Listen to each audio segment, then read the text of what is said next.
Baik, selamat pagi, siang, sore, atau malam, Ibu Setia dan teman-teman. Izinkan kami untuk memulai presentasi dari kelompok kami yang beranggotakan pertama saya sendiri Saddam Hussein, lalu kedua ada Alexander Nesta, tiga ada Stefanus Muat, dan terakhir ada Stephen Zega yang membahas tentang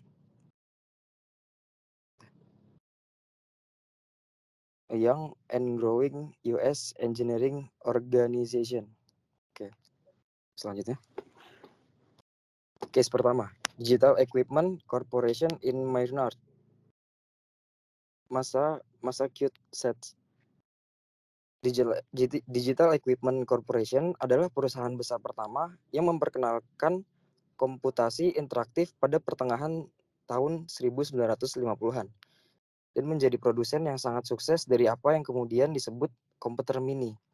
Itu terletak terutama di bagian timur laut Amerika Serikat, dengan kantor pusat di sebuah pabrik tua di Maynard, Massachusetts, tetapi memiliki cabang di seluruh dunia.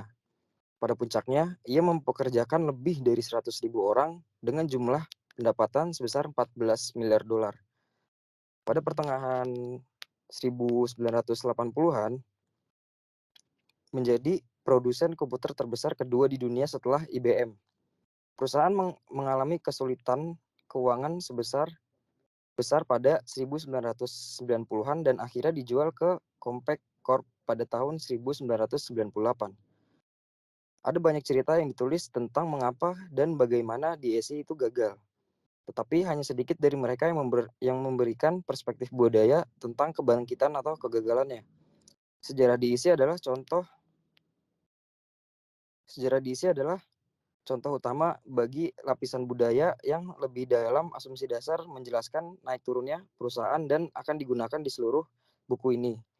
Setelah contoh kasus utama yang menggambarkan interaksi budaya makro dan mikro, dalam bab selanjutnya, saya akan merujuk berbagai kekuatan budaya yang menerangi DSC sebagai perusahaan rintisan, DSC sebagai perusahaan parubaya, dan DSC dalam menolak.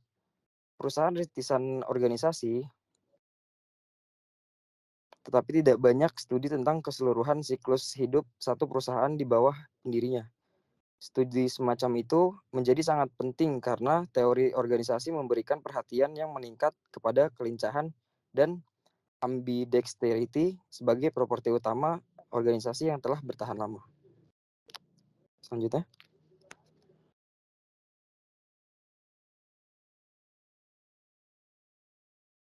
Oke, selanjutnya ada artefaknya. Menghadapi perusahaan.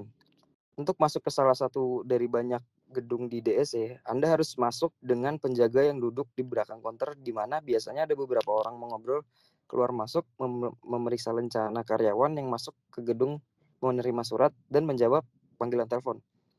Lalu setelah masuk, Anda menunggu di lobi kecil berperabotan santai sampai orang yang Anda kunjungi datang secara pribadi untuk mengirim sekretaris mengantar Anda ke area kerja. Lalu apa yang paling saya ingat dengan jelas dari pertemuan pertama dengan organisasi adalah arsitektur kantor terbuka yang di mana-mana, pakaian dan tata krama yang sangat informal, lingkungan yang sangat dinamis, dalam arti kecepatan yang cepat, dan tingkatan interaksi yang tinggi antara karyawan. Tampaknya mencerminkan antusiasme, intensitas energi, dan ketidaksabaran. Tata letak fisik dan pola interaksi membuatnya sangat sulit untuk menguraikan siapa yang memiliki peringkat apa. Dan saya beritahu bahwa tidak ada status tambahan seperti ruang makan pribadi, tempat parkir khusus, atau kantor dengan pemandangan khusus dan sejenisnya. Pakaian informal yang dikenakan oleh sebagian besar manajer dan karyawan memperkuat rasa ekonomi dan egalitarisme ini. Dengan pengecualian presiden dan pendiri, Ken Olsen, hanya ada sedikit orang yang memiliki status terlihat dalam hal bagaimana orang tunduk kepada mereka. Pada saat-saat itu, Olsen biasa menjadi sangat bersemangat secara emosional dengan cara yang tidak pernah dilakukan oleh anggota kelompok lainnya. Lalu, saya belajar dari pengalaman yang lebih lanjut bahwa gaya menjalankan rapat ini tipikal dan rapat sangatlah umum. sampai pada titik di mana orang akan mengeluh tentang semua waktu yang dihabiskan di komite. Pada saat yang sama, mereka akan berargumen bahwa tanpa komite-komite ini, mereka tidak dapat menyelesaikan pekerjaan mereka dengan baik. Sangat menyenangkan menghadiri rapat manajemen puncak dan menunjukkan melihat struktur dipandang sebagai sesuatu untuk diotak-atik sampai Anda melakukannya dengan benar. Ada banyak tingkatan dalam hierarki teknis dan manajerial, tetapi saya merasa bahwa hierarki itu hanyalah kenyamanan, bukan sesuatu yang harus dianggap serius. Ada banyak komite yang sudah ada dan yang baru terus-menerus dibentuk. Olsen akan marah jika dia melihat bukti komunikasi yang kurang atau miskomunikasi. Untuk mempermudah komunikasi dan kontak DSC, memiliki angkatan udara sendiri yang terdiri dari beberapa pesawat dan helikopter. Oke, sekian dari pesan dari saya. Selanjutnya akan dijelaskan oleh teman saya. Terima kasih. Keyakinan yang dianut nilai dan norma perilaku. Karyawan di semua tingkatan bertanggung jawab untuk memikirkan apa yang mereka lakukan dan diperintahkan setiap saat untuk melakukan hal yang benar, yang dalam banyak kasus berarti tidak patuh. Jika bos meminta Anda untuk melakukan sesuatu yang Anda anggap salah atau bodoh, Anda seharusnya melakukannya, mendorong kembali dan mencoba mengubah pikiran bos. Jika bos bersikeras dan Anda masih merasa itu tidak benar, Anda seharusnya tidak melakukannya dan ambil peluang Anda berdasarkan penilaian Anda sendiri. Jika Anda salah, Anda akan pergelangan tangan Anda ditampat, tetapi akan mendapatkan rasa hormat karena telah membela keyakinan diri Anda sendiri. Karena bos tahu aturan ini, tentu saja mereka kurang dan cenderung mengeluarkan perintah sewenang-wenang. Lebih mungkin mendengarkan Anda jika Anda mendorong kembali dan lebih mungkin untuk menegosiasikan kembali keputusan tersebut. Selanjutnya. Asumsi dasar, paradigma dasar diisi. Bisa kita lihat ada dua figur. Yang pertama dari figur 3.1 itu diisi kultural paradigma part 1, di mana yang pada kotak pertama ada rugged individualisme, lalu di titik keduanya ada entrepreneurial spirit yang kemudian dapat diteruskan menjadi truth through conflict, dan juga bisa dijadikan pushback and get buy-in. Dua kotak ini nantinya akan bisa kita teruskan menjadi technical innovation dan work is fun, lalu bisa menjadi do the right thing, he who purpose does, lalu ada individual responsibility. Yang terakhir ada paternalistic family dan ada job security. Lalu pada figur 3.2 diisi cultural paradigma yang bagian kedua itu terdapat moral commitment to solving the customer problem, atau moral yang kita gunakan untuk menyelesaikan masalah konsumen. Lalu ada internal competition, kompetisi di dalam internal. Lalu ada let the market decide, yaitu biarkan pasar yang memilih. Lalu ada engineering arrogance, di mana kesombongan engineering. Lalu ada we know what is the best, kita tahu apa yang terbaik untuk kita sendiri. Ada idealisme, lalu ada responsible people of goodwill can solve the problem. Ini pertanggungjawaban orang yang memiliki niatan baik dapat menyelesaikan masalah dengan baik. Lalu yang terakhir adalah keep central control, yaitu memiliki kontrol untuk berbagai macam kendala. Selanjutnya, asumsi dasar tambahan. Yang pertama, satu-satunya cara yang valid untuk menjual produk adalah dengan mengetahui apa yang menjadi milik pelanggan, dan untuk memecahkan masalah itu, kita berarti harus menjual lebih sedikit atau merekomendasikan produk perusahaan lain. Lalu yang kedua, ada orang dapat dan akan mengambil tanggung jawab dan terus bertindak secara bertanggung jawab apapun yang terjadi. Yang ketiga, pasar adalah pengambil keputusan terbaik jika ada beberapa produk pesaing, yang juga menyiratkan bahwa persaingan internal dalam pengembangan produk diinginkan. Yang keempat, bahkan ketika perusahaan menjadi sangat besar dan terdiferensiasi, diinginkan untuk mempertahankan beberapa kontrol pusat daripada melakukan divisi. Menurut saya ini adalah pemaksaan kebutuhan pribadi Ken Olsen sebagai pendiri, bukannya keputusan strategis. Lalu yang terakhir, insinyur diisi tahu yang terbaik.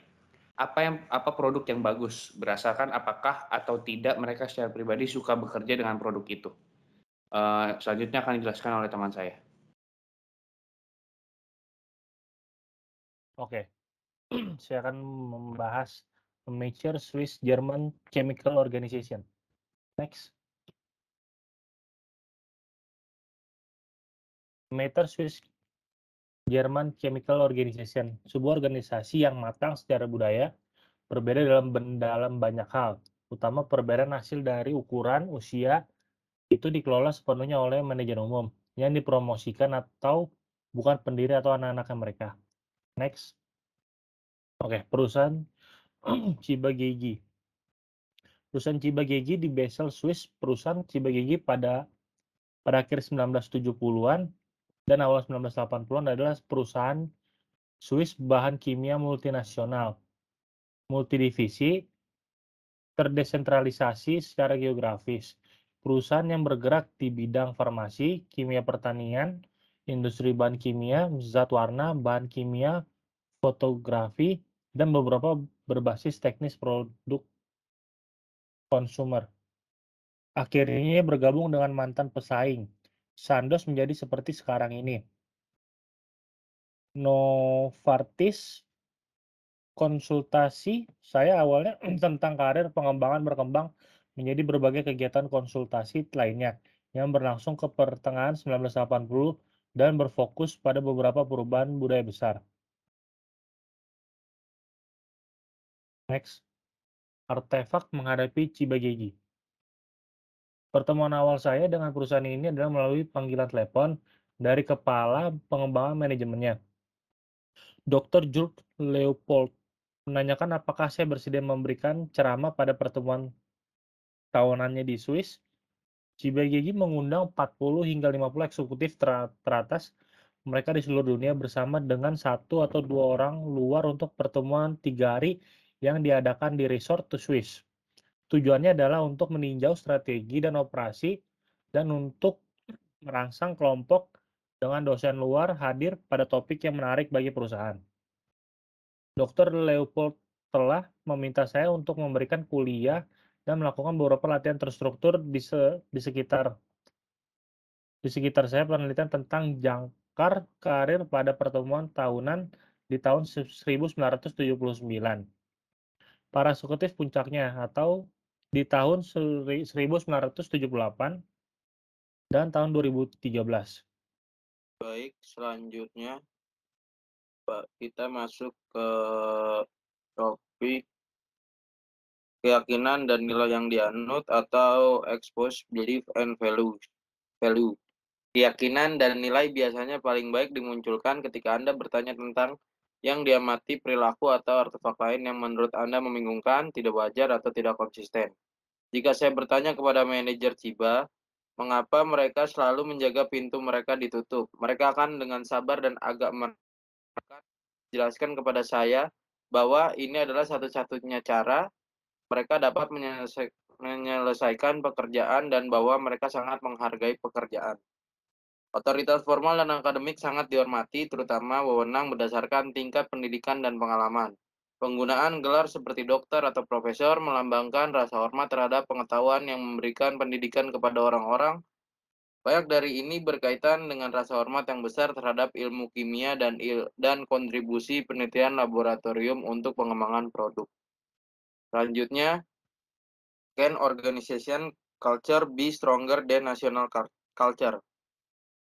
Atau bisakah budaya organisasi lebih kuat dari kebudayaan nasional? Dalam hal bagaimana budaya bersarang dalam budaya yang lebih luas, pertanyaan muncul untuk di IC dan Ciba Geigy tentang apa yang akan kita temukan di mereka berbagai anak perusahaan di negara lain. Mereka akan tentu saja bervariasi untuk keduanya jenis organisasi dan negara lokasi, tetapi beberapa pengamatan dan dibuat tentang kedua perusahaan ini karena mereka masing-masing telah terbukti budaya organisasinya kuat.